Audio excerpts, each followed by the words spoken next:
Hey there friends, in this video I'm going to show you how you can use the topics feature in Telegram. So what topics are is imagine them as your different text channels in a Discord server. To enable this feature, all we have to do is click on the context menu in the top right of our group chat, click on manage group, click on topics, and click on enable topics. So you have two views here. I prefer the tabs view. It's just more intuitive versus the list view. So that's what we're going with. I'm going to click on save and save. And now if you look at the top, you can see different tabs. So there's the general tab and the all chat, which is basically all your messages. So anything you type here will also appear in your all tab. If you want to add more topics, you can do so here in create topic. And let's call this pictures, for example.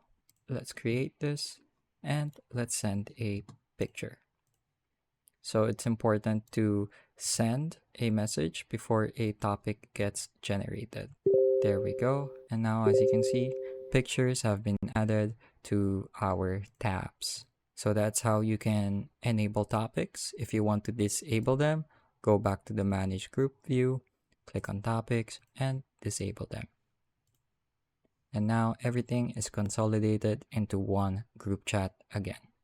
So that's how you can use the topics feature to keep your group chats organized and make your group chat take on more of a Discord-like appearance. I hope I was able to teach you something new and something useful. And as always, thank you for watching.